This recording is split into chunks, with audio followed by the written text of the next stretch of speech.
here's your host, John Chapman. What is up, faithful? What the hell was that? What just happened? We are going live literally, I think maybe 4 minutes after the game's over, okay? So for the traditional podcast listeners, here's the deal. This is going to be a very different podcast. For my YouTube viewers, this is going to be different. All across the board, this is a different podcast, okay? I have 8 pages of notes. We're not using them. That's not what this is. This is a faithful therapy session, and we're going to try to balance this as best we can, because here's what we're going to do. The 49ers laid the biggest egg.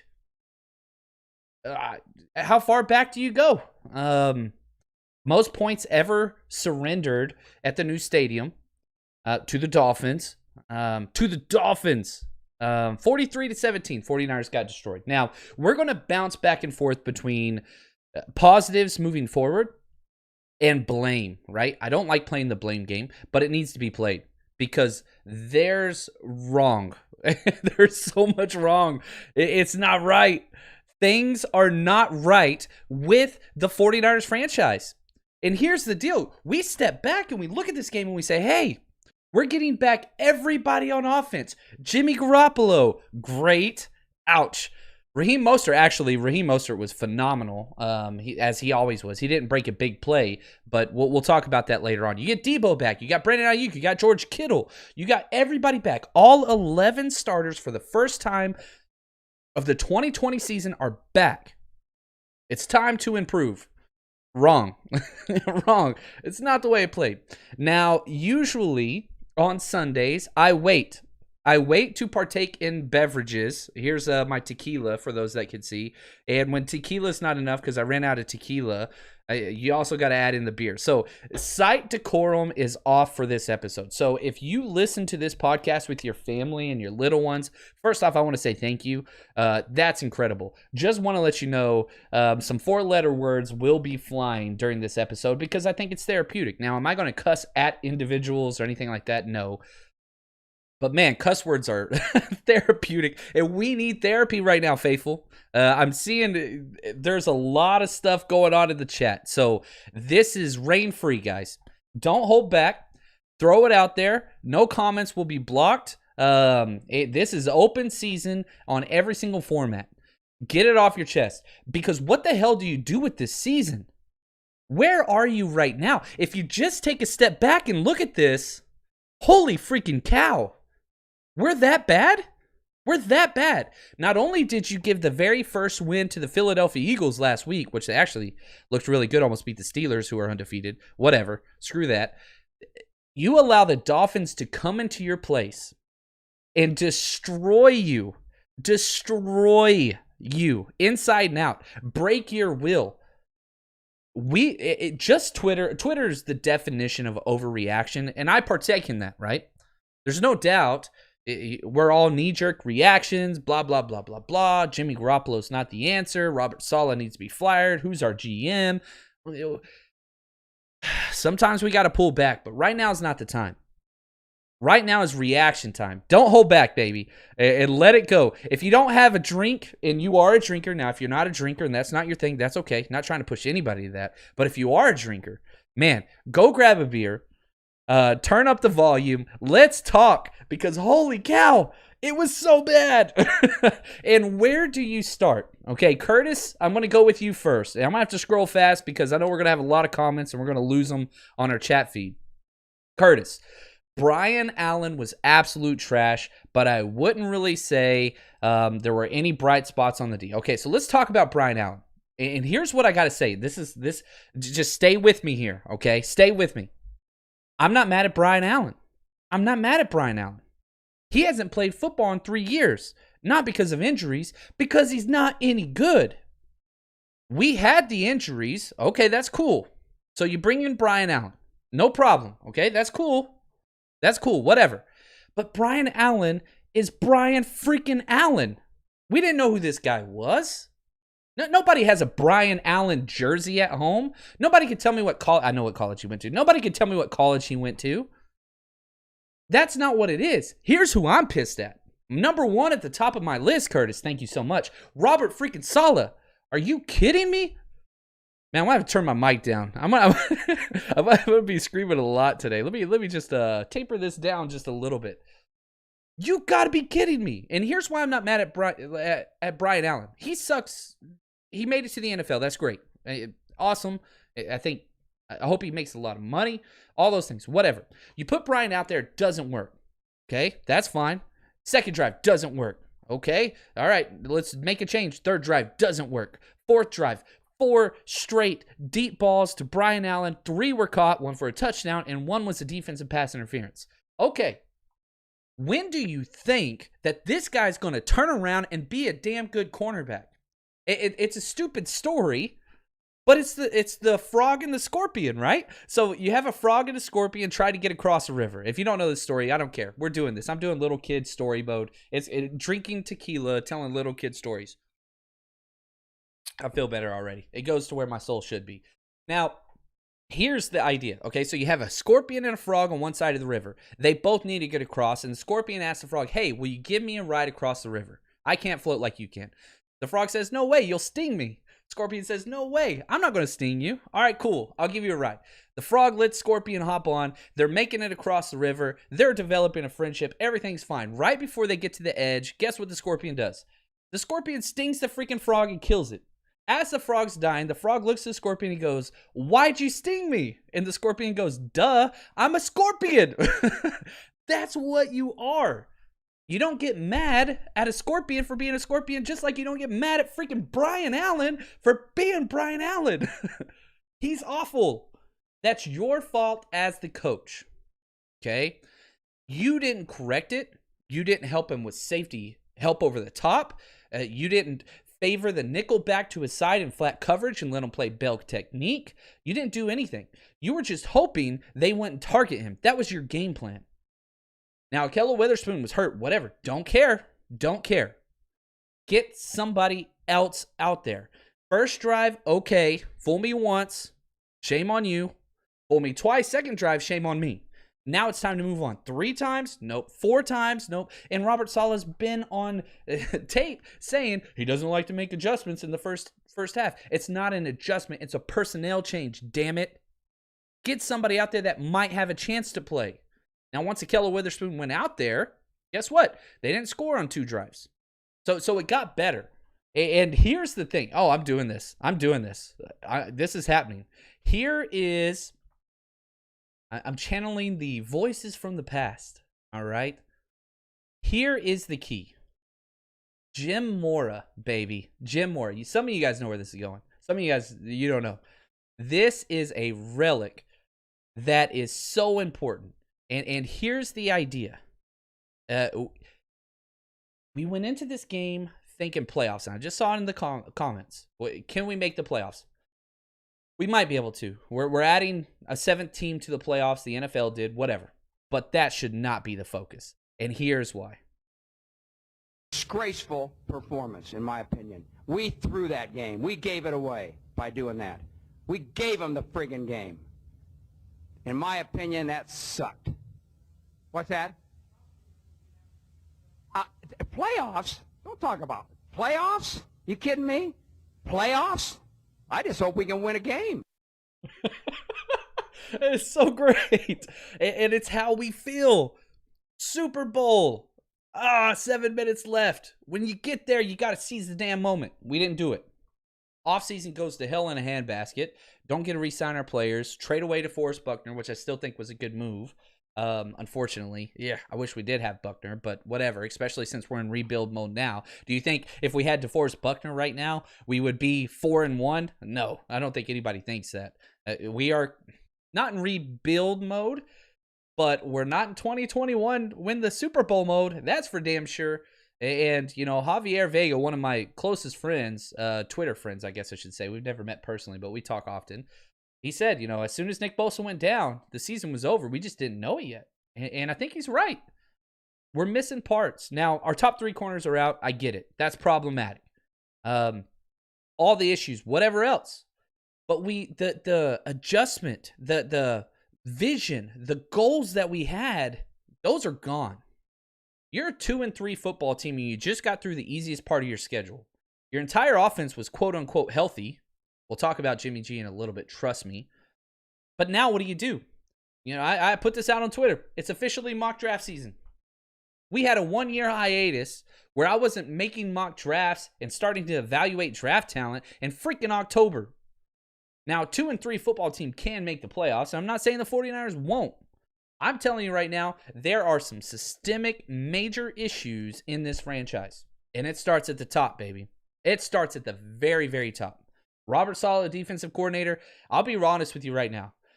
If I was the head coach, and it's probably good never to make this decision the day of the game, I would let go Robert Saleh. I'd let him go. I'd let him go. He's not the defensive coordinator for this team. Joe Woods was more valuable than we ever thought, and I love Joe Woods. I thought that we were going to struggle without him. Holy freaking cow. Who knew how great that guy was? A lot of us gave the credit to Chris Kuceric, rightfully so. And again, this is why I'm not a GM. I probably shouldn't be. I would let go Robert Saleh. I would promote Chris Kuceric to DC. I would hire Dan Quinn, who's going to be fired by the end of this recording, to come over as a consultant. And I would, because it's the same type of defensive scheme. You're not changing the scheme, but you're making small adjustments. And I know Dan Quinn, he's getting fired for a reason. But, man, the relationships that he's built, the understanding that he has for this, I think it would be a win-win for everybody. Robert Saleh's got to change something. He's got to change something. Now, he won't. Kyle Shanahan won't fire anybody because he's so freaking loyal, and I get it. But, golly, you don't even know how to coach your corners to play in phase or out of phase. Here's the difference. And it's so funny. My son, who plays high school football, 1 year on varsity, right? He's like, oh, he's in phase, he's out of phase. Like, he gets it. If you're in phase, which means if you're a cornerback making a play and you can touch the hip of the wide receiver, that's when you get your eyes back to the ball. I can touch my wide receiver, then I got to look back to the ball and make a play. We don't teach that. We teach, and again, if it was just Brian Allen, that'd be okay, but it's not. Dante Johnson does it. I just said his name. I'm so sorry. Number 27. Akello Witherspoon does it. Emmanuel Mosley's a little bit better at it, and Richard Sherman never does it, right? So it's like we take these guys that are handicapped and we just say, hey, you're duct tape. Don't worry about proper corner technique. You just make sure it's a difficult catch for them. What the hell? Just a difficult catch? You're not doing anything to try to win the freaking game. That's what you want. And so as a defensive coordinator, you're taking the core element of football away from these players and you're telling them, look, you suck anyway. Don't try to make plays. That's not what you do to win the game. Uh-oh. You can hear it, right? Those aren't my words. All right, you ready? Here we go. Big Herm. Take him, Herm Edwards. This is what the greatest thing about sports is. You play to win the game. Hello? You play to win the game. You don't play to just play it. That's the great thing about sports. You play to win. And I don't care if you don't have any wins. You go play to win. When you start telling me it doesn't matter, then retire. Get out. Because it matters. I love it, man. It matters. I don't care that we're 2-3. And let's jump into some draft talk before we go back to blame and positives. I haven't got to any positives yet. I know some of you are like, but that's okay. This could be a negative podcast. Probably the most flack I get is I'm way too positive.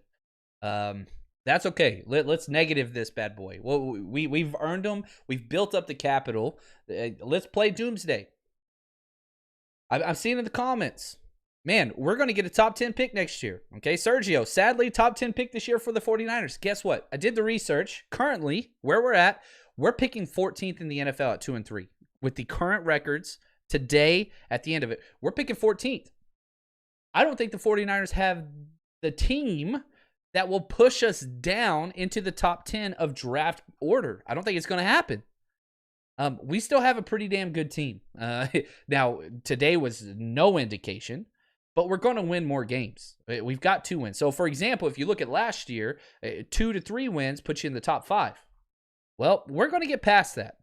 Uh, we're going to win by default. We're not that bad of a team. We're not a good team. I don't think that we're a 9-win team or a 10-win team, but I think we're going to get to that 7, 8 wins this year. We're still getting back. Next week, it is possible we'll have Richard Sherman and Raheem Mostert back at corners. Well, that changes the biggest weakness on your team. You've got another week to whatever else, but I don't want to move past that. But here's the deal. If you look at our draft standing currently, before this game we were 18th. Now we're 14th, depending on what happens the rest of this week with the games. And it even gets more weird because now there's games that are canceled, whatever else. But you're talking best case scenario, you're picking 10, okay? Guess what? For all you Jimmy G haters and, man, we got to draft Trevor Lawrence, you're not touching Trevor Lawrence. Trey Lance, you're not touching Trey Lance. It's not happening. Listen to these teams. Again, currently, this was before today's game. I haven't redid the entire NFL draft, but before today's game, okay? The Jets are picking first. They're taking a quarterback. They just came out saying they're shopping Sam Darnold, which is gross. Adam Gase should be fired. Do not let him shop Sam Darnold. They should keep him, but they won't do it, okay? The difference between Sam Darnold and Trevor Lawrence, it's huge, okay? It's huge. It's like John Chapman and Brad Pitt. I'm that much better. I'm Trevor Lawrence. Brad Pitt is Trey Lance, right? Or Sam Darnold, sorry. That was facetious. I'm way better than that even. But the Jets, they're going quarterback number 1, whether that's Trey Lance or Trevor Lawrence. There's 2. You can talk about Justin Fields. That's fine.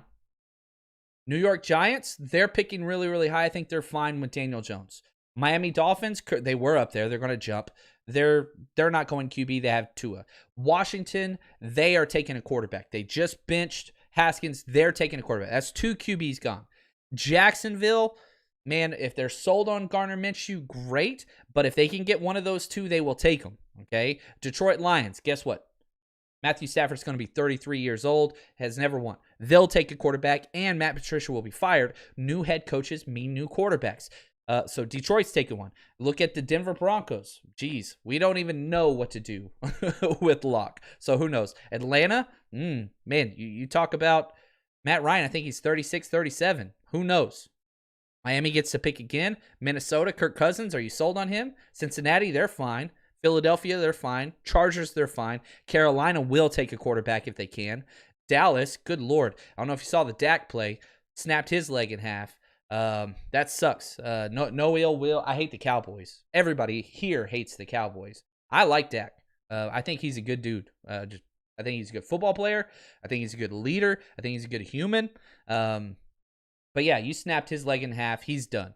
Maybe they let him walk because he was on a franchise tag and Jerry has some stupid whatever. He's going to jump up and get a huge quarterback, whatever. It's a possibility. Las Vegas, they're not going quarterback. Arizona, not going quarterback. So you're talking 4 teams ahead of us currently. We'll have to see. That's where we're at now. We've got to play. All right, let's play mock draft season. Let's play who's ahead of us. Let's fight for draft position. That's where we're at. It's not what we want to be. It's not where we want to be. But guess what? We are part of the faithful. We're not going anywhere. I'm not going anywhere. 4 podcasts a week, all season. Maybe more tequila, drink. But this is what we do. We enjoyed last year, and it was fun. But this is where we are. This is where we are. All right, let's get to some more questions because I'm missing questions because we've got so many comments and I freaking love it. Make sure you at me with your questions. Let's talk. We're just going to sit here. We're going to bounce back and forth. I've got a bunch of stuff to talk about, but I want to hear what you guys have to say. From Scott, how much are you buying Kyle saying we just wanted to protect Jimmy? Taking him out was not performance-based. Jimmy's mobility is bad. Jimmy's mobility currently is even worse. Did Jimmy Garoppolo play bad? Hell yes, he played bad. He played bad for John Chapman. John Chapman, 38-year-old level, right? Now, you look at what Jimmy G did. It was bad. 7 for 17, 77 yards, no touchdowns, 2 interceptions, 3 sacks. Yeah, that's bad. And so, again, okay, let's play both sides. Let's play devil's advocate and, both angels on both sides. Our quarterbacks are in danger, okay? Huge. Before this game, before we went into this game, the 49ers were worst in the NFL with 40 quarterback hits. Okay, that's 10 per game. Worst in the NFL by like, I think 12. I think the second worst team was at like 28. We're at 40. Okay, how many quarterback hits do we have this game? 5 sacks, 8 quarterback hits. So not only are we the worst in the NFL, we added an extra 13 quarterback hits. I think my math's right on that. You can check me on that. But I think I'm okay. I think I'm right. Our quarterbacks are in danger. There's no doubt about that. Our offensive line sucks, and we're going to get to that. But let's finish with Jimmy Garoppolo and what Kyle Shanahan said. Yes, Jimmy G was incapable of flooding the pocket. You didn't see him do it once. And they were freaking blitzing. There were 2 plays on 3rd and 8 or longer where they didn't have a player deeper than 6 yards on defense. They don't respect our deep game. A lot of that's the wide receivers. Most of it is the quarterbacks. Okay? We're not throwing it deep. We're not throwing it deep well at all. And so everybody's in the box, which means now you don't know who's coming, who the blitzer is, makes it hard on the O-line. And you're not getting separation wide receivers. They have the best corner tandem. We talked about this in our kind of prediction episode scouting report. Debo got destroyed. We need to talk about that at some point. Debo Samuel, 8 targets, 2 catches, 19 yards. Debo got locked down. Now, maybe he's not fully healthy with his foot, whatever. He 100% was not ready to play today. Now back to the Kyle Shanahan, we're protecting Jimmy. Jimmy Garoppolo is bad. Now the second interception was tipped. You know, they showed the replay. Still a terrible pass. My problem with Jimmy Garoppolo is this. He's not stepping into his passes. His footwork is bad. Very similar to Carson Wentz whenever you're watching film of him. Carson Wentz can make all the throws. He has way more arm talent and more mobile than Jimmy Garoppolo. But when your footwork fails, balls sell. Okay? When balls sell, that's interception. And we saw it. One of them was tipped, but it still was a bad pass. It was a bad decision. So it's bad, period. Now, let's play the game. Is Jimmy Garoppolo our future? Okay? There's lots of different angles you can look at this. Number one, I don't think anybody believes C.J. Beathard or Nick Mullins is our answer for the future at quarterback. I don't think anybody believes that.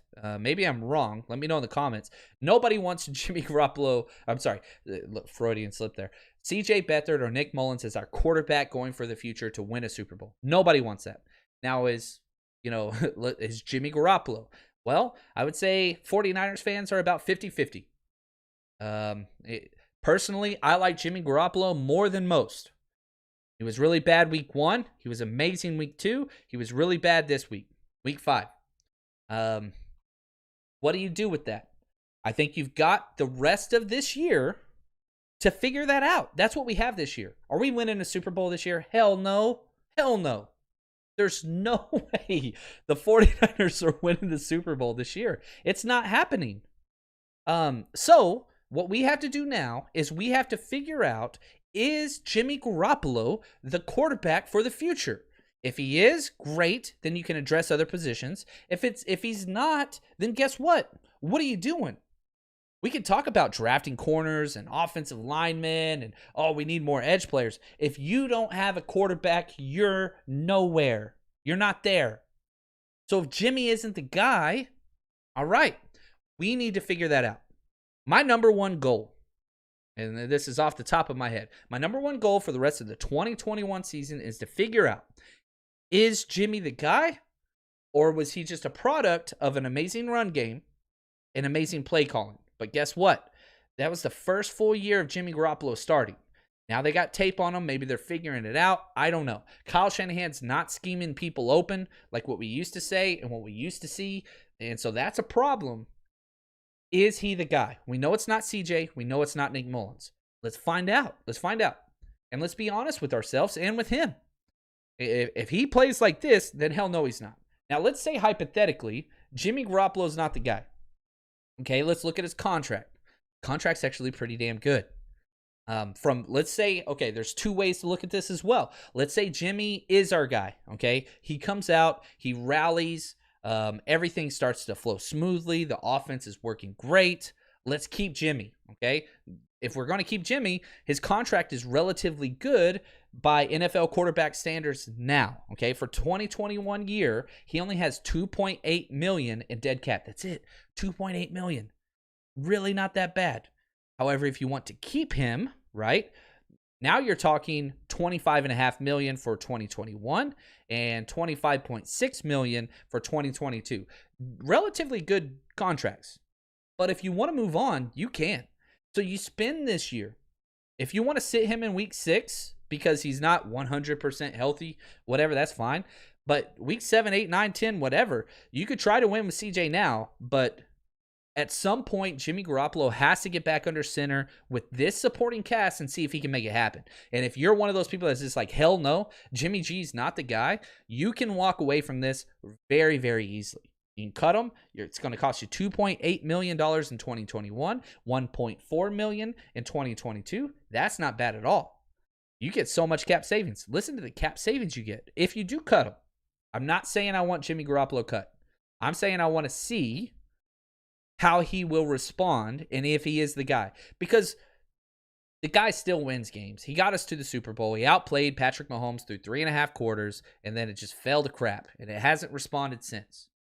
But if you do keep him, he's, again, $25.5 million cap hit. Cut him, you save $24.1 million next year. You can use that to sign a free agent quarterback. Let's say, hypothetically, you think your team's one quarterback away. Let's sign him. Now, for the people that are like, oh, man, we should have just got Tom Brady. Oh, my God, that's so stupid still. $20 million dead cap hit with Garoppolo this year. So you would have paid Tom Brady $22 million, which we didn't have, and paid Jimmy Garoppolo $20 million, which we didn't have, to sit on the bench. Still stupid. It didn't work. But let's say hypothetically that same situation happens, not with Tom Brady. I don't want Tom Brady. But another quarterback that is still playing relatively well wants to come here for the 2022 season. You have that option.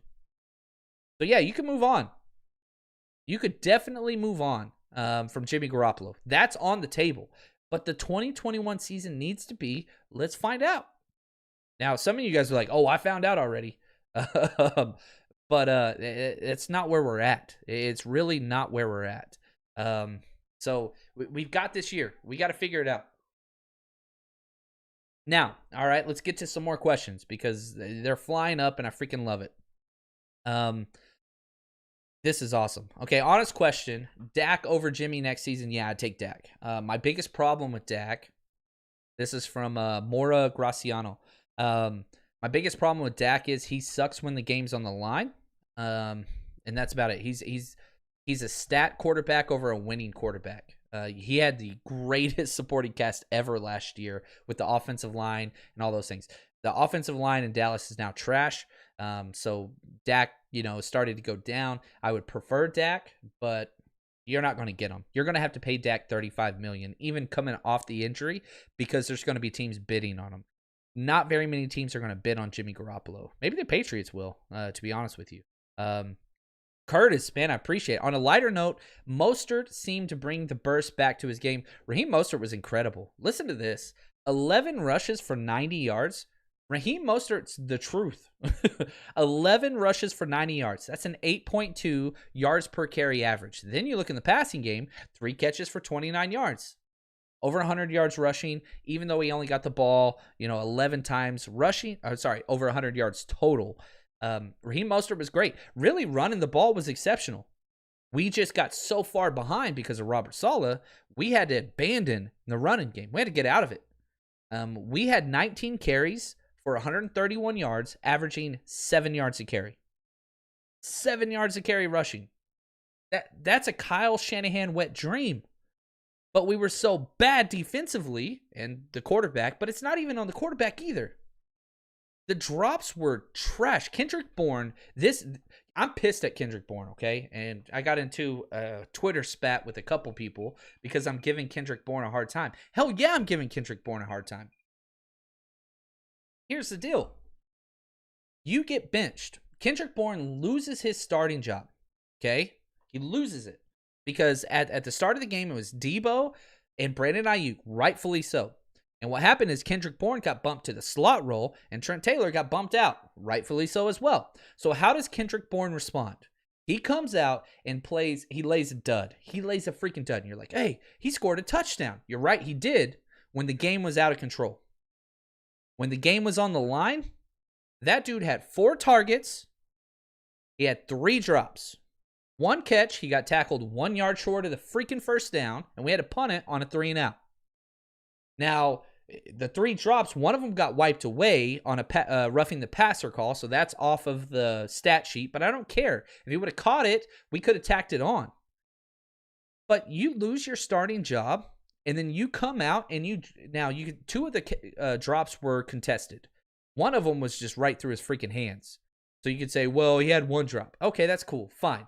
But you're an NFL wide receiver in a contract year that's posted Instagram story after Instagram story about how ready you are to have a breakout year. You get your opportunity, and you get 1 catch on 4 targets with 3 drops? Come on, man. And they were all crucial. They were on 3rd downs. And he put us in a position that totally hurt the team continuously. Now, he scored the touchdown, and that was a great play. And I love that play. That was awesome. But that was in the second half. We're already down. The game was decided. We already pulled our starter.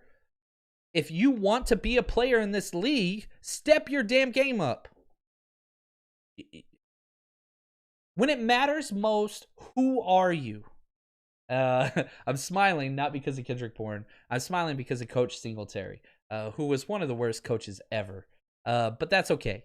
He came away with some of the greatest sound clips ever, and I feel like it speaks to where we are now. Not necessarily to Kendrick Bourne, but you want personnel that's going to show up when it's crucial and who want to win the damn game, and the game is bigger than them. It's about the team. It's about the win. It's not about me. It's not about me losing my starting job. That's not what it is. No. What's my role? I'm going to do it. Here we go. Take it away, Singletary. I'm going to go much further. Go right ahead. Ask the question. Vernon just, it was something that I told everybody at the very beginning of the week. I will not tolerate players that think it's about them when it's about the team. And we cannot make decisions that cost the team and then come off the sideline and it's nonchalant. No. You know what? This is how I believe, okay? I'm from the old school. I believe this. I would rather play with 10 people and just get penalized all the way until we got to do something else, rather than play with 11 when I know that right now that person is not sold out to be a part of this team. It is more about them than it is about the team. I cannot play with them, cannot win with them, cannot coach with them, can't do it. I want winners. I want people that want to win. I want people that want to win. Oh my gosh. And so I think a few people showed us today they don't want to win. Now, let's transfer. Okay, let's stay with the wide receivers for a second. Because in week 1, Kyle Shanahan even came out. Well, our game plan wasn't to target the wide receivers very much because we had backups out there. It was Dante Pettis, good gosh, who was a healthy scratch today. He's done. The conversation for waiting for is he a draft bust passed a long time ago. Now it's like put to bed. Dante Pettis is done. Kevin White was active over him and returned a kickoff 9 yards deep in the end zone when we were down 14-0 and got tackled on the 13. Oh my gosh, what the hell? I guess, I'm going to provide a spark. No, you're not. That's not who you are.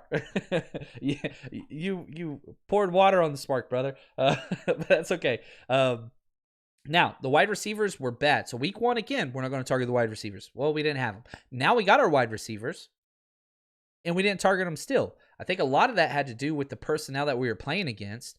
Their corners are the best in the NFL. That's the best corner tandem in the NFL. Byron Jones and, I forget the other guy's name from Baylor. Hell of a player. Xavier Howard, thank you. They're incredible. And Debo had no separation. I'm telling you right now, nonchalant, Debo didn't look good. Body language, I'm pretty excited to break down the film, which I'm going to still do. gosh, pour gasoline on my eyeballs. But I want to find out who are the guys that were there. Who are the ones that are fighting? And I have dogged Quan Alexander so damn much on this podcast because he makes so many mistakes. I'll tell you this.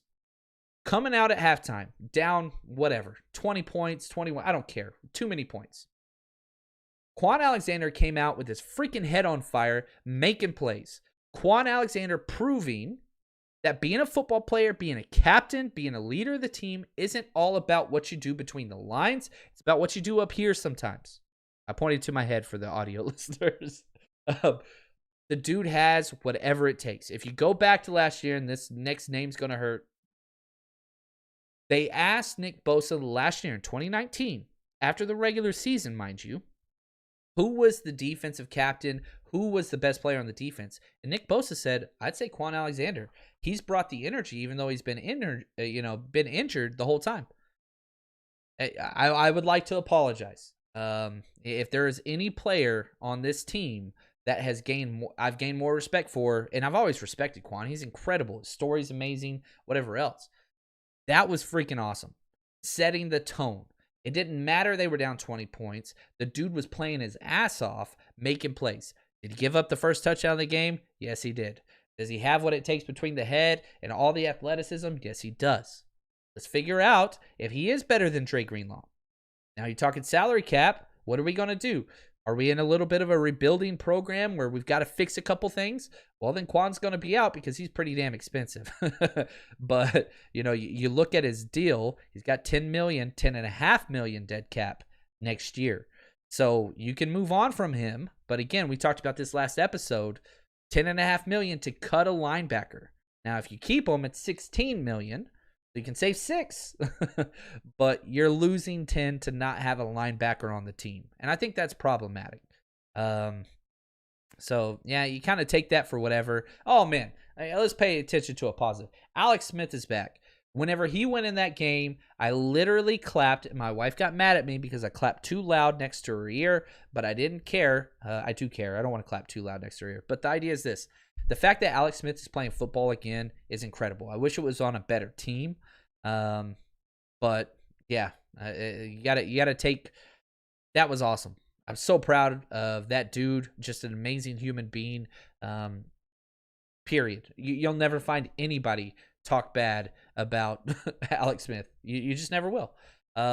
Man, what about that? This is from Curtis. What about Juice with his first rushing TD? That was a perfect play call. They were over pursuing to the movement side, and he just came right back under with a full back under. I freaking love it.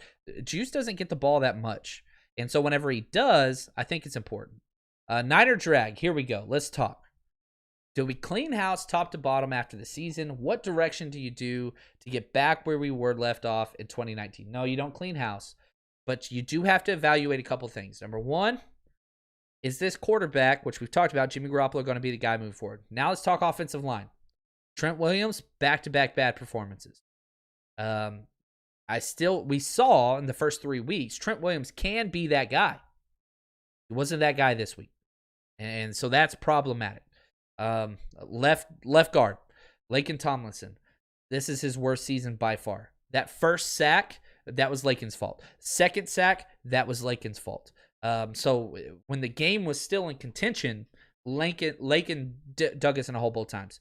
Ben Garland's great. He's 32. Weston Richburg's coming back week 7, hopefully. We'll see what happens there, but they're both older. I don't think either one are solutions for the future. Daniel Brunskill, he's a tackle. We're playing him out of position. I hope we're not ruining his entire career like we did Solomon Thomas, like we did Tarvarius Moore. Why the hell didn't he get snaps at corner? Whatever else. So Daniel Brunskill needs to be moved from guard, put in Colton McKivitz. Let's see where he's at. Right tackle, here's what's crazy in my notes. This is what I wrote down during the fourth quarter. Again, Mike McGlinchey finally has his best performance in 2 years. Then he gave up a sack. Then he gave up a quarterback hit. Mike McGlinchey made it through 3.5 quarters where I think he played very, very well. And then he lost it. He just totally, Guerrero, we suck again. Dang it. Sorry, I'm getting a little tipsy as I'm drinking. I still haven't eaten, but more This is a Patron Añejo Crystal 70, which is pretty solid. I'm not going to lie. They don't sponsor the podcast, but they should, because I would drink this every single episode. Let's see here. Let's get to a couple other questions because, gosh, man, I don't know if y'all feel this way. I don't feel like it has to be this way. 43-17, that's a butt kicking. Like, we didn't do the Jets that bad, right? We didn't do the Giants that bad. Those are the two worst franchises. I think New York teams are just bad. Ryan Fitzpatrick did that to us. He went ham on us, on our defense. There are issues. But again, would I trade the Dolphins roster for the 49ers roster? The answer is hell no, I wouldn't. I would not. Not even close. There are some issues that have permeated this locker room. Offensive line play. Oh, so many injuries, whatever. No. And I'm curious to see how much of that is going to change whenever we get Richard Sherman back next week, which we will. When we get Emmanuel Mosley back next week or the next, he still hasn't passed phase 1 of concussion protocol. Now we're in the scary zone. Hopefully he's okay. Glad that they're taking it slow. But gosh, that's scary. 2.5 weeks in, and he's still not past phase 1. So we'll have to see what there. But Jason Verrett's playing just fine. Jason Verrett's playing starter quality football. Richard Sherman fixes 3 of those touchdowns today. All right. You take away 21 points. Well, now it's 22-17, 1 possession game. Changes the entire leadership, whatever else. Still got to fix the defensive line, offensive line. Those are the issues. Quarterback, of course. We'll have to see what happens there. Now, a couple other things that I thought was awesome, just positive-wise. Brandon Ayuk. Brandon Ayuk continues to show us all he's pretty damn good. Okay? You look at the numbers, they're not like astounding at all. 3 catches for 44 yards on 6 targets, all 3 for first downs, all 3 for big plays, right? 15-yard average. He's playing very, very well. Brandon Ayuk is playing great. But here's my problem. Why not run a jet sweep? Why not throw 1 screen pass to him? When you run jet sweeps, he gets touchdowns. When you throw screens, he gets touchdowns. When you get the ball in his hands, great things happen. Why? Why, Kyle Shanahan, are you not running jet sweeps? You ran 1 with Debo. He got 3 yards. Why are we not using these guys for what we drafted them for? Opening up the running lanes. I don't understand. Whenever you target these guys and you say, oh man, they're so versatile and we can do all these things. And John Lynch says versatility. And then you get out there and you're struggling. And then guess what you do? Run slant routes. Okay, run a deep comeback route. Okay, run a drag route. Well, guess what? Freaking, I don't know. Chris Hogan can do those things. Use them for what you spent the draft capital on. You traded up for Brandon Ayuk, not just to run slant routes and get him 3 catches a game. Use him. I don't know why you're limiting this kid who looks incredible, and especially in a game where Deebo Samuel, I think, was probably his worst game as a pro. Why not go to this kid that is lighting it up? Rely on somebody else. George Kittle, 4 catches for 44 yards. Okay, he had 8 targets. 8 targets is fine. One of them got tipped in the first quarter. Another one got a pass breakup. Should have caught it, but it was contested. He had 1 catch at halftime. 1 catch. That's on you, Kyle Shanahan. Get your guys the freaking ball. Oh, I'm seeing this from Jordan. He says, Aaron Rodgers, ? Yeah. Playing back, the scenario. Yeah, if Aaron Rodgers wants to come here, that'd be great. I don't know. Man, let me look this up. I'm doing this real time, so I apologize. And I always spell his name wrong. But let's say Aaron Rodgers becomes a free agent, okay? Which he won't. He does have a potential out, but geez, he wants top tier money. So, yeah, he's owed a lot of money. I don't think that the Packers are walking away from him. He's got $17 million dead cap next year and another $3 million in 2020. Oh, no, I'm looking at the wrong year. No, Aaron Rodgers isn't going anywhere in 2021. Get this. His dead cap number in 2021 is 31 million. 31 million. So if the Packers trade Aaron Rodgers to us, they have to pay $31.5 million to not have him on the roster. They only save $4 million cap. You want to give up a first-round pick to get a 37-year-old Aaron Rodgers? I don't think so. Maybe they work out a deal or something, but yikes. I don't think anybody is going to pay that much. I don't want to pay that much. I'd love to have him, but so would 30 other teams. Gosh, man, it's bad. It's what it is. And, man, our bets went to kaput, and I think we're going to, I think it all went well. I don't remember the final score for the other game, but, man, let's look at it real quick. Did we cover? I know it's a moot point just because freaking stupid 49ers, but yeah, we missed the Indianapolis game by freaking 2 points, which is problematic. But we're still up big time on the year. We're going to have to start betting on other teams not called the 49ers because they're just that bad. But I do want to say thank you to MyBookie because they've been with us for a long time. So here's MyBookie. Unless you've been living under a rock, you know the NFL and the NBA, they're back. They're in full swing, which can only mean one thing. It's a winning season at MyBookie. I don't know about you guys, but for me, a game is 10 times more exciting whenever I'm putting my money on it. And if you've been betting with us, we've been doing very, very well so far this year. So stick with us. Bet on it. Use all the knowledge that we have, and let's be successful. And here's the deal. Right now, they have a $100,000. You heard me. $100,000 super contest for only $10 entry. $10. You can win all that money. They're giving away $5,000 in cash prizes every 4 weeks. You would be crazy not to jump in there with all your knowledge. $10 to win thousands. Sign me up. You too can make up and sign up at MyBookie. And here's the deal. Use promo code 49ers, 49ERS, to claim your 100% deposit match all the way up to $1,000. That means you put in $100, they're going to give you $100. Rollovers will be included in that, and if you have questions, please call their customer service. They'll help you with that.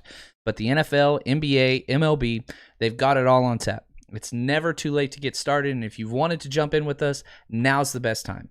Head to mybookie.ag, promo code 49ers, and they're going to double your initial deposit. Thanks for the support, MyBookie. All right, let's get to some more questions. And again, don't hold back. Let it out, guys. We got to talk through this stuff. George asked this. Are we playing too much single high safety, giving up big plays, given all the injuries? Yeah, we were in the first half. We didn't help out Brian at all, who was giving up all those huge long plays, Brian Allen. And so in the second half, we did a little bit more cover two when we put Ahkello Witherspoon in. And one of the biggest touchdown plays right over the middle was right between our cover two safeties, Jimmy Ward and Jaquiski Tartt. I thought Tartt played relatively well. I thought Jimmy Ward has played his worst 2 games in the past 2 years, back to back. Jimmy Ward's been really, really bad. He's not bringing anything to the table whatsoever. And so, again, here's my problem. What we have is not working. We're down 30-plus points in the fourth quarter. And what do? We just leave our starters out there.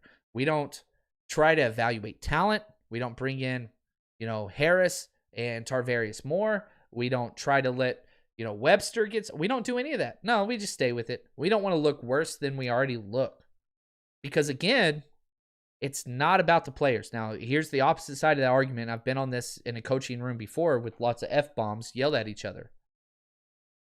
We've got to correct our starters so that they learn how to do it right. We don't need to see these other people we know who can't do it. Well, the starters didn't just do it. Maybe we should see the other guys to see if possibly they could. We know they can't do it today, so why leave them out there? Well, we don't want them arguing over who's starting or not. Well, if we're having an argument over who's starting, that means somebody else is playing better than what we have currently. Robert Saleh's not interested in that. Again, I hate to say it. If I was the GM, and I said this earlier, I would totally move on from defensive coordinator. 100%. 100%. This guy can't make adjustments. I wouldn't mind Robert Saleh as a head coach. I don't want him as a coordinator. I love his personality. I love his drive. I love his motivation. I love his relationship building. I love all those things. I hate his play calling. and I hate his non-adjustment, whatever. So I think he's in a bad position. He would be a much more successful head coach, which is weird to say, but I think that's kind of who he is and what he makes, if that makes sense. Thank you, Dr. Blocktopus. I put my hand up to play corner if it meant I never have to watch Allen or number 27 again. Yeah, I'm with you 100%. And, man, Akello played relatively well whenever he got in there. Again, we don't teach him how to play in phase or out of phase, which hurts us, right? But that's what it is. It's bad. Oh, from John Helbinger, he says, keep drinking, John. Cheers, mate. The funny thing is, after I hit stop on this, I'm going to go buy some more tequila. There's a store. I'm walking. I'm not driving. Don't drink and drive, people. That's BS. Let's see here. For Hyder, Defensive Player of the Year. You say that, but you're not wrong, right? 2 quarterback hits, 1 tackle for loss, 1 sack. You know, my thing as a coach was always, if we lost, we don't have an MVP. Like, that's not it. We don't have that. We don't celebrate losses. If there was no, if the 49ers won this game, it's Kerry freaking Hyder and it's Raheem Mostert. But we lost, so we're not celebrating that. But that is where we are. Kerry Hyder, good gosh, man. The guy is not only those plays were great. Kerry Hyder's best play was on that reverse. Why would you, if you ever watched film in your life of the 49ers, which I know every other team does, why would you run a reverse counter jet sweep towards Kerry Hyder's side? He is so sound. He's a all-out hustler. That is always where he's supposed to be. Why would you target him on a reverse? Well, you paid for it. I think it was a 7-yard loss on the reverse. I mean, he took a terrible angle as well. But yeah, it was awesome. It was great. For Fonzie, how does number 27 look now? 27 looks just as bad now as he did. The only difference was last week they didn't target him. You know, the game plan for the Dolphins was 100% clear from the start. We're going to target Brian Allen until he proves to us that he can stop us. And every single Ryan Fitzpatrick would get the snap, he'd look straight at him and just lob it in the air. It didn't matter if Brian Allen was in good coverage because, again, we don't teach our corners to play the ball. We teach our corners to play with their back to the quarterback and just make it difficult to catch the ball for the wide receiver. There's no problem because you don't have to worry about an interception. And if the guy doesn't catch it, they're going to throw a pass interference. And our coaching staff never did anything to correct it. What we did do is after they had 4 straight scoring drives, we put in Akello Witherspoon and told them to play the exact same damn technique. What the hell, Robert Saleh? This is supposed to make me feel better. Fonzie, why you triggering me, buddy? It was bad, and it is bad. The game plan sucked. Thank you, Tanya. So bad. From James, he says, Chapman, why not tank? ? It's not in me. It's not in me. I won't tank for anything. I won't let my son win in chess. He's got to earn it. I think something happens to you whenever you decide to allow others to do what they want to you. It's weird. Maybe I'm getting a little too deep here. I don't care. One of the best moments of my life. I went to a tiny high school, predominantly Hispanic. We had, on our freshman football team, we had 16 players, okay, to start the season. We were awful. We are in one of the largest school districts in Texas, but because it was a predominantly Hispanic high school, football wasn't really the thing. So our freshman year, we had 16 players. We lost 4 to grades. And so we ended the year with 12 players on our 12-man football team, our 11-man football team. And we were playing this school that had an A, B, and C team. But we only had the one freshman team. They had an A, B, C freshman team, right? Didn't matter. They had several different players on that freshman team go on to the NFL, whatever else. We're getting destroyed. I think we were down 50-something to 0. It was the fourth quarter, last game of the year, and we are calling timeouts to just try to get on the board. And it's weird. You know, I've gone on, you know, I've coached at some rather large prestigious events, Cotton Bowl, Alamo Bowl, Texas Stadium, the new Cowboy Stadium, all those different places. But it's weird. You look back at it, varsity captain, whatever else, doesn't matter. It's weird whenever I think about like pride and like who I was. It was that freshman year. And it was throwing a block to get a touchdown when we were down 53-0 in a freshman football game the very last week of the year. Like, that's what comes to my mind. And so it doesn't matter. You never tank. This is a professional sports team. I don't believe in that crap. I really, really don't. If you were to promise me right now, hey, we could promise to tank and we could get Trevor Lawrence, I would flip you off and I'd tell you your grandma to get the hell out of my face. I know your grandma's not in my face, but whatever. That's the mentality that I think you have to have. And again, we heard it from Herm Edwards. Like, you play for pride. I want to win. And do you have pride after a 43-17 loss to the Dolphins? That's hard. But that's not where we are. That's not where we're going. We're 2-3. Are we going to win the Super Bowl this year? No, we're not. But we're the faithful. That's who we are. That's who you are. And we keep fighting and we support this team. Are we going to watch the game next week? You bet your ass we are. Are we going to watch it till the last play of the game? Hell yes, we will. And we're going to support this team. Because that's who we are. Don't tank. Hell no. Never. Never. I don't care. 53-0, don't care. Score anyway. Do whatever you can. It's just not who I am. But I appreciate you guys. And I'm thankful for the journey that we're on. And last year was very, very special. And is this year going to mimic that? Hell no, it's not. We were 9-0 last year. Now we're 2-3. And we have so many question marks. But I tell you one thing I will do. I'm going to start breaking down draft film. A little too early, especially with the college season not really even happening. But it's where we are. And we look forward. And we keep going. Stay positive. And whenever your friends talk trash at work, you take that. You take it. You take it. You say, yeah, you're right, man. You're right, Seahawks fan. Man, let me know whenever you get that 5th championship ring, Seahawks fan. Right? Say that. That's fine. But you take it because you're better than they are. Because why? You're part of this fan base. You're not part of a junk fan base. Anyway, love you guys. It's incredible just talking with you. We got our whole slate this week. Patreon offensive breakdown, Patreon defensive breakdown. That'll be 2 hours plus. We'll have podcasts on Tuesday, Wednesday. We'll work till next week. We've got a lot of stuff. I want to say thank you for all the support. And again, it's rough. Drink up and stay strong, faithful.